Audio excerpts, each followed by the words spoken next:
గుణాన్ని ప్రకటనం చేస్తే ఆ నామం వచ్చింది. అందుకే నామం పలుకుతున్నప్పుడు నామం వెనకాల ఉన్న వైశిష్ట్యము మనసు యందు బాగా అనుభవింపబడితే ఆ తాదాత్మ్యత చేత ఇక తర్వాతి నామము జ్ఞాపకము రాకుండా పూజ ఎక్కడ ఆగిపోయిందో అక్కడ నిజమైన పూజ జరిగినటువంటి స్థితి ఉంటుంది.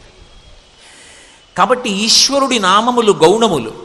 ఎన్ని అవతారములు ఈశ్వరుడు తీసుకున్నాడో, ఎన్ని అవతారములలో ఎంతమంది భక్తుల్ని ఆదరించాడో, ఎంత రాక్షస సంహారం చేశాడో, ఎన్నిసార్లు తన దయను ప్రకటనం చేశాడో, ఆ అవతారములలో ఉన్నటువంటి దయని, ధర్మ సంస్థాపన శక్తిని, రాక్షస సంహార వీర్యాన్ని కీర్తించవలసి వస్తే యథార్థమునకు ఏ ఒక్క వ్యక్తికి సాధ్యం కాదు. కబీర్ దాస్ గారు ఒక మాట అంటాడు, ధరతీ సబ్ కాగజ కరవు లేకిన సబ్ బనరాయ్ సాత సమందికి మసికరవు హరిగుణ లిఖాన జాయ్ అంటాడు. ఈ భూమినంతటినీ కాగితాన్ని చేసుకుని, సప్త సముద్రాలు సిరా చేసుకుని, అరణ్యములలో ఉండేటటువంటి చెట్లని కలం చేసుకుని, నేను ఈ సముద్రాలలో ఉన్న జలాన్ని సిరాగా పూరణ చేసుకుని హరి యొక్క గుణములను వ్రాయడం మొదలు పెడితే నాకు ఈ కాగితములు సరిపోలేదు అన్నాడు. అంత గుణవైభవం కలిగినటువంటి పరమాత్మ యొక్క అవతార కీర్తనము, ఆయన యొక్క గౌణమైన నామముల యొక్క కీర్తనము ఒక వ్యక్తి చెయ్యడము సాధ్యము కాదు. కనుక ఏ ఒక్క నామం పలికితే భగవంతుని యొక్క అవతారములనన్నిటినీ కీర్తించినటువంటి స్థితిని పొందుతాడు అని అడిగారు. దుర్గా ఈ నామాన్ని నోటితో ఉచ్చరిస్తే చాలు. ఒక్కసారి తెలిసో తెలియకో దుర్గా అన్నాడు అనుకోండి, దుర్గా అని ఎవడన్నాడో వాడు భగవంతుని యొక్క అవతారములనన్నిటినీ కీర్తించినట్టే. ఈశ్వరుని యొక్క గుణములన్నీ ఎందులోకి వెళ్ళిపోతాయంటే దుర్గానామంలోకి వెళ్ళిపోతాయి. అందుకే లోకంలో దుర్గానామాన్ని మించినటువంటి నామము వేరొకటి ఉన్నది అని నిర్ధారణ చేయడం తేలిక విషయం కాదు. అది సాధ్యమయ్యేటటువంటి విషయం కాదు. దుర్గా ఈ పేరు ఏదో కాకతాళీయంగా పెట్టినటువంటిది కాదు. అది అలా పెట్టడం వెనక అనేకమైనటువంటి బీజాక్షరములను సంపుటీకరణం చేశారు. ఒక్క దుర్గా అన్నవి పైకి 2 అక్షరాలుగా కనపడతాయి, కానీ అందులో దకారము, ఉకారము, రకారము, అకారము, గకారము 5 అక్షరములను సమ్మేళనం చేసి దుర్గా అన్న నామం వచ్చింది. ఈ దుర్గా అన్న నామాన్ని ఎవ్వరు ఋషులు పెట్టినది కాదు. గౌణమై ఒక గుణాన్ని ప్రకటనం చేస్తే ఎవరో కీర్తించినది కాదు, భక్తులు పలికినది కాదు. ఈ అవతారములో నాకు పేరు దుర్గా అని ప్రకటించుకున్నది ఎవరు అంటే స్వయంగా అమ్మవారే తనకి తాను పెట్టుకుని పిలిచిన పేరు దుర్గా. అందుకే ఒక్క దుర్గానామానికి అపారమైనటువంటి వైభవం ఉంది. నువ్వు చెప్పిన మాటకు ఆధారం ఎక్కడుంది అని నన్ను అడుగుతారేమో. మనకి దేవీ భాగవతంలో శతాక్షి ప్రాదుర్భావము అని ఒక ఉపాఖ్యానం ఉంది. ఒకానొకప్పుడు ఆ హిరణ్యాక్షుని యొక్క వంశంలో రురు అనబడేటటువంటి రాక్షసుని యొక్క కుమారుడు ఒకడు దుర్గమాసురుడు అనబడేటటువంటి వాడు జన్మించాడు. రాక్షస ప్రవృత్తి అనేటటువంటి మాటకి అర్థం ఏమిటంటే ఈ శరీరంతో ఉండిపోవాలి, ఉండిపోయి సుఖాలన్నీ అనుభవించాలి. ఆ సుఖాలు అనుభవించడంలో అవతలవాడి దుఃఖంతో సంబంధం ఉండదు, అవతలవాడు ఏడుస్తున్నాడా అన్న దానితో సంబంధం ఉండదు, తను సంతోషపడితే చాలు. అదే రాక్షస బుద్ధి. కలియుగంలో రాక్షసులకు వేరు ఉపాధి లేదు. మీరు బాగా తెలుసుకోవాలి విషయాన్ని. మీకు తెలియదని కాదు, ఆర్తితో నేను అంటున్నానంతే. మిగిలిన యుగాలలో రాక్షసులకు వేరు ఉపాధి. మనుష్యుడు ఓ శరీరం, కుక్క ఓ శరీరం, పిల్లి ఓ శరీరం. చూడగానే ఇది పిల్లి ఇది కుక్క గుర్తుపట్టచ్చు. కలియుగంలో రాక్షసుడిని ఎలా గుర్తుపడతారు? కలియుగంలో రాక్షసులకు ఉపాధి లేదు. కలియుగంలో రాక్షసులకు స్థానం ఎక్కడ అంటే మనుష్యుని యొక్క మనస్సులోనే తిష్టవేసి ఉంటాడు. అవకాశం చిక్కి ఉద్రేకాన్ని పొందాడా ఇక్కడే విజృంభిస్తాడు. ఇక్కడే విజృంభించి మనుష్య ఉపాధితో రాక్షస కార్యములను చక్కబెడతాడు. అందుకే ద్వాపర యుగం వరకు రాక్షస ఉపాధి దొరుకుతుంది కాబట్టి చంపడం తేలిక. కానీ కలియుగంలో ఎలా చంపుతారు? లోపల ఉన్న రాక్షసుణ్ణి చంపాలంటే శరీరాన్ని పడగొట్టాలి. ఈశ్వరుడు కూడా కత్తి పట్టుకుని ఎంతమందిని చంపేయగలడు? అందుకే కత్తి పక్కన పారేసి సత్యదండాన్ని చేతపట్టుకుని శంకరాచార్యుల వారిగా భూమి మీద అవతరించి ఈ భూమండలం, ఈ భారతదేశమంతా కూడా పాదచారి అయి సంచరించి ధర్మ ప్రబోధం చేసి మనుష్యుల మనస్సులలో ఉండే రాక్షసుల్ని తరిమి కొట్టి మనిషిగా బ్రతకడానికి కావలసిన మార్గాన్ని సుగమం చేసిన మహాపురుషులు శంకర భగవత్పాదులు. కనుక ద్వాపరయుగంలో కృష్ణ పరమాత్మ చేసినటువంటి ప్రతిజ్ఞకి కొనసాగింపుగా వచ్చిన అవతారమే పరమశివుని యొక్క శంకరాచార్య అవతారం. శివకేశవుల మధ్య భేదం ఉండదు అనడానికి ప్రబల తార్కాణం శంకర భగవత్పాదుల యొక్క అవతారం. అందుకే బోధకి ఉన్నటువంటి ప్రాధాన్యత సంహార ప్రక్రియ యందు ఉండదు. కలియుగంలో ఎంతమందిని మీరు చంపేస్తారు? మంచి మాటలు చెప్పి మనసు మార్చాలి తప్ప కేవలం శరీరాన్ని కొట్టి హింసించి చంపి మార్చడం సాధ్యం కలియుగంలో కుదిరే విషయం కాదు. అటువంటి కలియుగంలో అమ్మవారు తనని తాను దుర్గా అని పిలుచుకుంది. ఎందుకు పిలుచుకుంది అంటే దుర్గమాసురుడు అనబడేటటువంటి రాక్షసుడు తపస్సు చేశాడు. ఒక్కొక్క రాక్షసుడిది ఒక విచిత్రమైనటువంటి బుద్ధి. ఆయన గొప్ప తపస్సు చేస్తే పరమేశ్వరుడు ప్రత్యక్షమయ్యాడు. ఏం కావాలని అడిగాడు. పరమేశ్వరుడు అంటే నా ఉద్దేశం పరమేష్ఠి బ్రహ్మగారని. ఏం కావాలని అడిగాడు. ఆయన ఒక విచిత్రమైన కోరిక కోరాడు. లోకంలో వేదమంతా కూడా ఎక్కడ ఉంటుంది? వేదము గురుముఖతః శిష్యునిలోకి ప్రవేశిస్తుంది. అందుకే అది పుస్తకం చదివి నేర్చుకోరు. గురువుగారు స్వరంతో చెప్తుంటే మంత్రాన్ని శిష్యుడు నేర్చుకుంటాడు. ఎక్కడ ఉంటుంది అంటే మస్తిష్కముల యందే ఉంటుంది వేదం. వేదం పుస్తకంగా ఉంటే ఉపయోగం ఉండదు. గురు శిష్య పరంపరలో అది కొనసాగాలి. అందుకే బ్రాహ్మణులు వేదం నేర్చుకుని ఉంటారు కాబట్టి ఎంతమంది బ్రాహ్మణులు వేదం నేర్చుకున్నారో వారిలో ఉన్న వేదమంతా నా యందు ప్రవేశించుగాక, బ్రాహ్మణుల యందు వేదము ప్రవర్తించుకుండుగాక అని అడిగాడు. తథాస్తు అన్నారు బ్రహ్మగారు. ఎంత పెద్ద కుట్ర చేశాడో చూడండి. అదే రాక్షస బుద్ధి అంటే.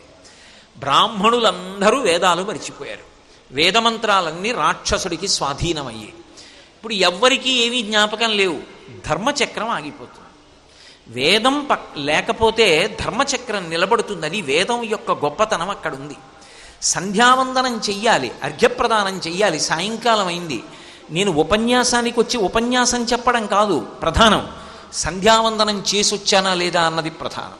సంధ్యావందనం మానేసి నేను ప్రవచనానికి వెళ్ళానండి, ఈశ్వరుడు మెచ్చరు, పెద్దలు మెచ్చరు.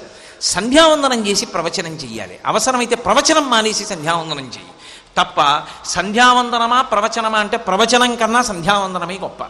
సంధ్యావందనం చెయ్యాలంటే మంత్రం ఉండాలా? మంత్రం మరిచిపోతే సంధ్యావందనం ఏది? సంధ్యావందనం లేకపోతే శౌచమేది? వేదమంత్రాలు లేకపోతే యజ్ఞమేది?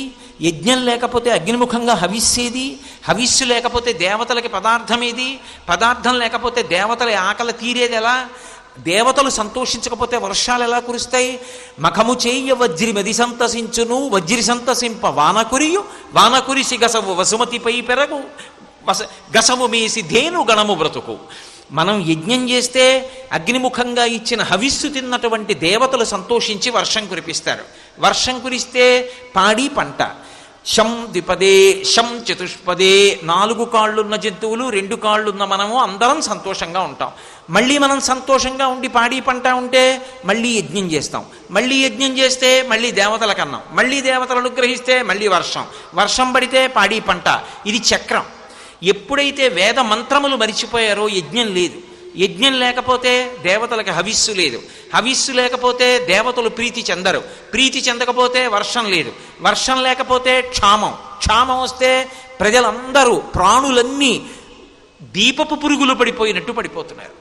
ఎలా? ఎవ్వరికీ ఏమీ మంత్రాలు గుర్తులేవు. ఎలా ప్రార్థన చెయ్యాలో కూడా గుర్తులేదు. వేదమంత్రములతో పిలవకపోయినా సరే కష్టాన్ని ఆర్తితో చెప్పి అమ్మాని అరిచినంత మాత్రం చేత పలకగలిగినటువంటి రాశీభూతమైన కారుణ్యము అమ్మ ఒక్కతే. అంతటి కారుణ్యము వేరొకరి యందు ఆపాదించి చెప్పడం లోకంలో సాధ్యం కాదు. మీరు లౌకికంగా చూసినా కూడా దయా అన్న మాట అమ్మకి అన్వయమైనట్లుగా పురుషుడికి అన్వయం అవ్వదు. అందుకే వేదమంతటిది కూడా మాతృదేవోభవ అని అమ్మకి నమస్కారం చేయించింది. మొట్టమొదట అమ్మకే నమస్కారం. ఎందుకనంటే అమ్మ సృష్టికర్త, అమ్మ స్థితికర్త, అమ్మ ప్రళయకర్త, అమ్మ పరబ్రహ్మస్వరూపం.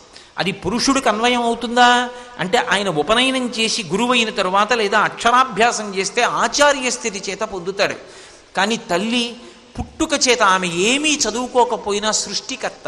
శుక్రశ్రోణితములు కలిసి బుడగై పిండమై లోపల పెరుగుతుంటే అమ్మ కడుపు గర్భాలయమై బిడ్డడు పెరగడానికి అవకాశం ఇచ్చింది. అందుకే అమ్మ సృష్టికర్త.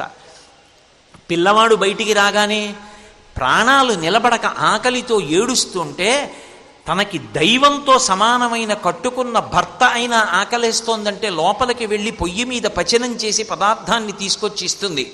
కానీ బిడ్డడు నోరు విప్పి ఆకలేస్తోందని అడగకపోయినా క్యార్మని ఏడిచినంత మాత్రం చేత ఆమె నెత్తురు పాలగా మారి పిల్లవాడి యొక్క నోటిలోకి స్రవిస్తోంది.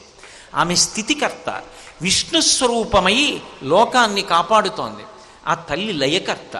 పిల్లవాడు ఇంటికి బంధువుల పిల్లలు వచ్చారని ఆడుకుంటూ నిద్రపోకపోతే వాడు నిద్రపోకపోతే వేడి చేస్తుందని, వేడి చేస్తే దగ్గొస్తుందని, దగ్గొస్తే వాంతి అవుతుందని, వాంతి అయితే అన్నం తినడని, అన్నం తినకపోతే నీరసపడతాడని అమ్మ బలవంతంగా కొట్టి పడుకోపెట్టింది.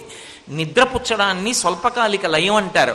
జోలపాట పాడి అమ్మ పడుకోపెట్టింది కాబట్టి ప్రళయకర్త. అమ్మ సృష్టికర్త, అమ్మ స్థితికర్త, అమ్మ ప్రళయకర్త. లోకంలో పరమేశ్వరుడంతటి వాడు కూడా హడిలిపోయేది ఎప్పుడంటే ఆడది వచ్చి తన ముందు నేల మీద పడి నమస్కరిస్తే ఆయన కూడా అంగీకరించలేదు. నాకు ఉద్దల నమస్కారం అన్నాడు. పురుషుడు నేల మీద పడి నమస్కారం చెయ్యాలి, అథవా కనీసం ప్రణిపాతం సాష్టాంగం చేయకపోతే. పంచాంగం ఇరుకైన ప్రదేశం అయితేనే 5 అంగములు తగిలేట్టు చెయ్యాలి, లేకపోతే పురుషుడు నేల మీద పడి చెయ్యాలి. స్త్రీ అక్కర్లేదు. శరీరము యొక్క పైభాగమునందు ఏ వక్షోజముల వలన ఈ లోకమంతా పోషింపబడుతోందో, పసిపిల్లలు పాలచేత పోషింపబడుతున్నారో, ఏ వక్షోజములు లేకపోతే అసలు ఈ సృష్టి నిలబడదో అవి భూమికి తగలడానికి వీలు లేదు.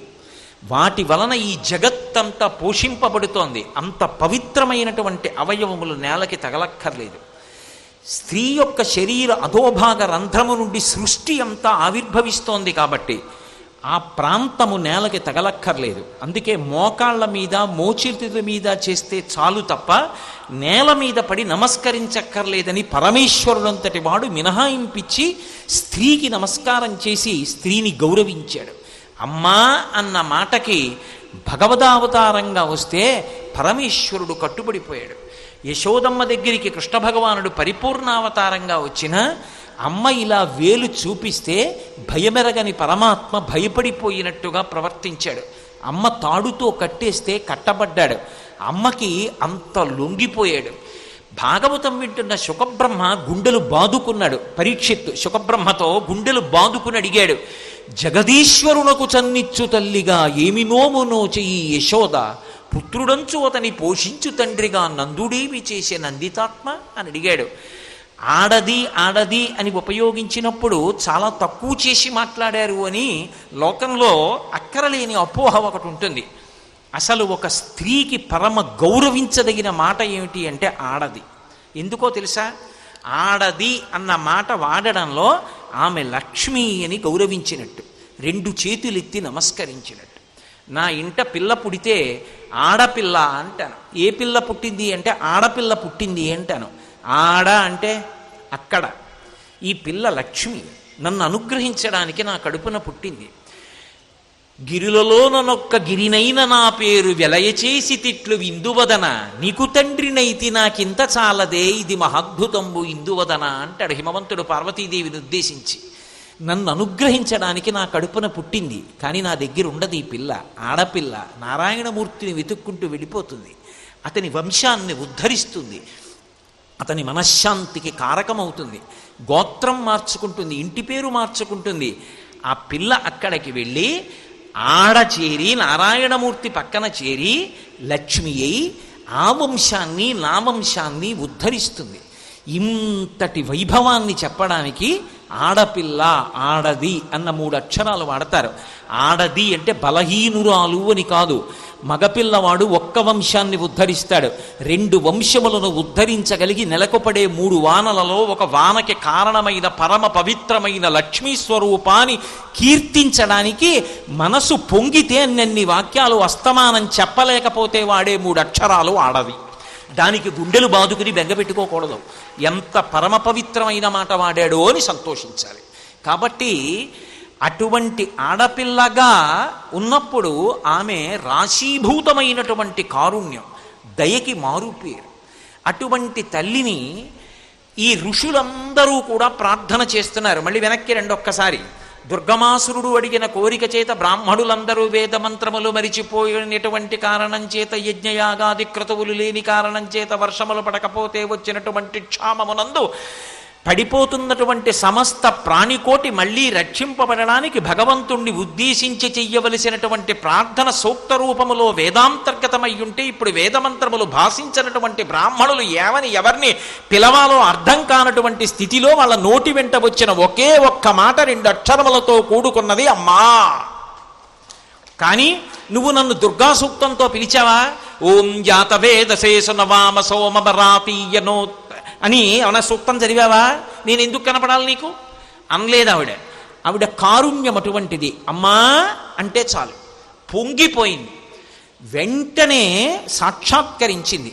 కాటుక కొండల నల్లటి శరీరం, ఒంటి నిండా కన్నులు, దయామృత వర్షాన్ని కురిపించి వెంటనే ఆమె కన్నులలోంచి ఆనంద ధారలు వర్షాలుగా పడ్డాయి. ఎప్పుడో పంటలు పండుతాయి భూమి మీద, మీరు తిందురుగానంటే 4 నెలలు ఆగాలి. ఈలోగా బతికేవాళ్ళు ఎవరు? అందుకే అనంతముగా చేతుల నిండా కాయగూరలు, ధాన్యములు, మూలములు అన్నిటినీ పట్టుకొచ్చి నిలబడి వచ్చిన వాళ్ళందరికీ అందించింది. అందుకే శాకంభరి అన్న పేరు వచ్చింది.